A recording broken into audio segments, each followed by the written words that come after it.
I just met you. So my question to you is, in the mainstream cinema or entertainment industry, sister's role has little bit of, people don't really, mainstream actors doesn't really accept a sister's role. And you have done all main roles in all Mismatch, mainstream sisters. but yeah, you have done all the mainstream main roles. So what was so special about this role as a sister you accepted? मैं बहुत honestly आपको बताऊं, मैं वहां तक पहुंची ही नहीं. मैं बड़ी एक्साइट हो गई थी ये जान के कि किस किस के साथ काम करने को मिलेगा. But having said that, when you get to watching the show, no, you realise that ये सारे जो कलेश जो सबका चल रहा है ना फैमिली में, दे आर सो इंटरडिपेंडेंट कि इसके लाइफ में जो हो रहा है उससे किसी और की लाइफ में फर्क पड़ रहा है. जीजी के लाइफ में जो हो रहा है उससे नम्रता की लाइफ में फर्क पड़ रहा है. नम्रता की लाइफ में उससे जो होता है वो मम्मी पापा की लाइफ में फर्क पड़ रहा है. Then Neha comes and then there is more कलेश. So I don't think it's really in a place where कि अच्छा ये आगे है या ये वो पीछे है. If you see the story holistically, it's actually a very wholesome story of a family. तो मुझे कहीं पे भी ऐसा नहीं लगा. But again, I think it's a beautiful story. I think it's a lovely family, and Netflix is my home. It's given me so much, so there was no doubt. Thank you so much, Angelika ji. I'm gonna request you to kindly pass the mic. Thank you so much. पीछे आपके एक जनाब है, उनका हाथ ऊपर है, उन्हीं को दे दीजिएगा. शुक्रिया. और अब इनके साथ इंटरेक्शन तो होगा ही जब इनके साथ शो कर रहे हैं. बट नहीं आपको मैंने अभी मतलब उस वो फैमिली ड्रामा कुछ उसका टेक कुछ और है. जब आप देखेंगे तो उसका टेक मोर ऑफ थेरेपी की तरफ है ज्यादा, जिसकी आज के वक्त में बहुत ज्यादा जरूरत है. वो बात वो कहता है, and she is playing a therapist. तो अच्छा इंटरेक्शन था, मजा आया काम करके वहाँ पे यार. और ये शो थेरेपी है. कॉमेडी एंगल दोनों में कॉमन है. हाँ, दोनों शोज ऐसे हैं कि जो आप अपने घर पे पूरे परिवार के साथ देख सकते हैं. That's the beauty of this single पापा as well as that perfect family. Well, thank you so much for your question. And yes, Ravi ji बोलिए ना. Hi Kunal, this is Ravi. Kunal, ऐसे दौर में जब फिल्में जो है कॉमेडी फिल्में भी लोगों को ठीक से हंसा नहीं पा रही थी, और आपकी फिल्म आती है मडगांव एक्सप्रेस, जिसे आपने लिखा भी था, बहुत कॉमिक थी और ऐसा कोई भी मुझे नहीं मिला जिसे वो फिल्म पसंद नहीं आई. So I'm a fan of you as a maker also now. मैं जानना चाहूँगा कि क्या आपकी अगली फिल्म कौन सी होगी.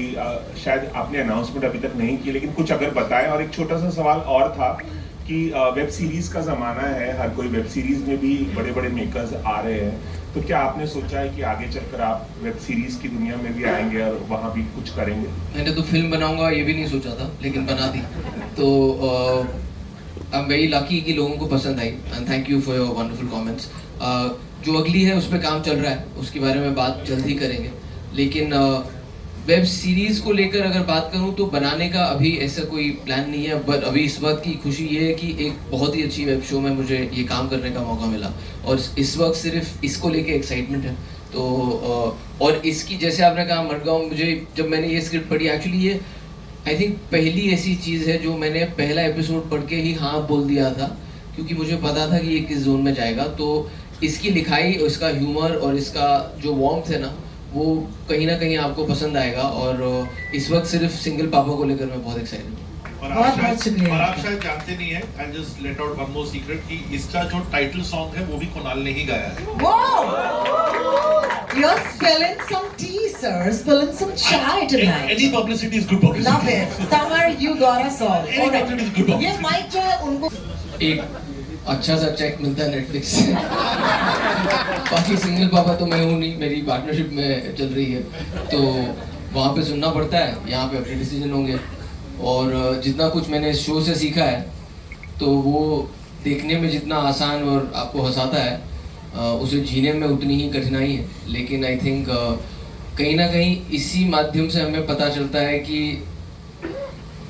बापों को जो कम क्रेडिट मिलता है, वो इसमें कहीं ना कहीं आप देखेंगे कि वो भी बहुत कुछ शांति से करते हैं. और मैं सिर्फ अपने किरदार की बात नहीं कर रहा हूँ, मनोज जी का जो भी किरदार है उसमें एक बहुत मेरा one of my favourite scenes in the show is a scene between Manoj ji and me, जहाँ पर वो फादरहुड की इम्पोर्टेंस को समझाते हैं. Thank you so much.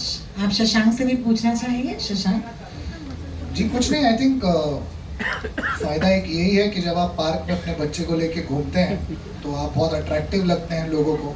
वो बोलते हैं ना, इट्स द फॉरबिडन फ्रूट. तो वो एक बहुत बड़ा फायदा है सिंगल पापा होने का.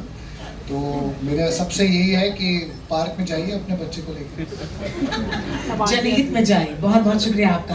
अगला सवाल. मानते हैं कि बहुत अंडररेटेड एक्टर है, आपके अंदर बहुत कुछ आना बाकी है जो निकल नहीं रहा है. Sir, Do you agree with this? मुझे ऐसा लगता है कि हर एक इंसान को लगता है कि he is not reach his complete potential. मुझे खुशी है कि मेरे साथ साथ आप सबको भी ऐसा लगता है. It's a good position to be in. ये प्रश्न अगर उल्टा आता कि आपको लगता है बहुत ओवररेटेड है तो मैं यहीं पे समा जाता नीचे. बट कोशिश जारी है. मैं सिर्फ अपने काम पे ध्यान दे रहा हूँ और उसे बेहतर करने की कोशिश कर रहा हूँ. मुझे ऐसा लगता है समय की सबसे अच्छी और बुरी चीज़ यही है कि वो एक सा नहीं रहता, वो बदलता है. तो I am waiting for the chances that I get where I can prove that I am slightly more than an underrated actor. जीजी का किरदार निभाते घर पे कितना काम आया ये? घर पे कितना काम आया? काफ़ी काम आया. आई थिंक थोड़ा उल्टा भी हुआ. बोले भाई जितने तूने इस शो में डायपर बदले हैं उतने घर पे तो नहीं बदले थे. ओहो, तो क्या बात. मैंने सामने से कहा comparison is often the thief of Joy. तो रहने दो इस बात को. Well thank you sir. यहाँ पर आप प्रेस कॉन्फ्रेंस तुम्हारी आदत भी बहुत अच्छी हो गई है शादी के बाद. आखिरी व्हाट डू यू थिंक कि ये बाकी शोज से अलग करता है जब हम इस तरह के शोज की बात करते हैं? हालांकि हमने एक टाइटल दे दिया है, कैप्शन दे दिया है, with all due respect single पापा. हमने इस तरह की फिल्में भी देखी हैं जहां हालात ऐसे बन जाते हैं किरदारों के इर्द गिर्द कि बच्चे को, जैसे फरदीन खान वगैरह की एक फिल्म थी एक्टर्स की. तो इसमें क्या खास ऐसा है जो बाकी इस तरह की स्टोरी के, इस तरह की कहानी के इर्द गिर्द जो हमने देखा है, क्या अलग मिलेगा? देखिए, मुझे ऐसा लगता है जो फिल्मों का आपने नाम लिया वो 1-2.5 घंटे की फिल्में होती है. मुझे ऐसा लगता है कहीं ना कहीं शोज में राइटर्स को, मेकर्स को और एक्टर्स को एक मौका मिलता है हर एक किरदार को, हर एक जो स्ट्रीम ऑफ स्टोरी आप बता रहे हैं उसमें थोड़ा ज़्यादा घुसने का, उसे एक्सप्लोर करने का. तो चाहे आपने इस तरह की कहानियाँ देखी हो, वो आपने वही 2.5 घंटे में देखी होंगी, लेकिन इसमें कहीं ना कहीं इसीलिए पूरा परिवार इतना इम्पोर्टेंट है क्योंकि इस गौरव की ज़िंदगी में अमूल के आने से जो गौरव की लाइफ में होता है उसके अलावा उसके जो रेपरकशंस इनकी फैमिली के लाइफ में होते हैं और उससे रिश्तों में कैसे ऊपर नीचे उतार चढ़ाव आते हैं, उन सब पे भी ध्यान दिया गया है. तो आई थिंक कहीं ना कहीं वो एक नई चीज़ होगी ऑडियंसेस के लिए देखने के लिए. और उससे भी ज़्यादा इम्पोर्टेंट ये है कि क्योंकि जैसे तानिया ने पहले कहा कि ये एक ऐसा शो है जो आप एक कम्युनिटी व्यूइंग आप घर पे कर सकते हैं. बच्चों से लेकर दादा दादी सब बैठ के साथ में दे सकते हैं और इसका मजा ले सकते हैं. Actually just to add to Kunal, ये एक बाप और बेटे की स्टोरी तो है ही, लेकिन एक्चुअली ये स्टोरी पूरे परिवार की है. तो it is of course there have been many films which are taking on the topic of fatherhood. हम भी बहुत जोक करते हैं बाप की बापता को लेके, बहुत हमने उसके बारे में सोचा है. बट ये एक्चुअली बच्चा जब घर में आता है, whether it is a single parent और actually it is a normal family, बच्चा जब घर में आता है तो बहुत बहुत चीज़ें अपने साथ लेके आता है. इतना छोटा सा बच्चा और क्या माहौल बदलते हैं. तो it is actually the journey of a family. It is not just the journey of one character. It is एक कैरेक्टर जो नया आता है दूसरे किरदार को कैसे इम्पैक्ट करता है और पूरे खानदान और कभी कभी मोहल्ले को भी बदल देता है. तो काफ़ी, I would say give it a shot. Watch it on the 12th. It's quite different from what you see. Tanya, what you may not be able to see, sir.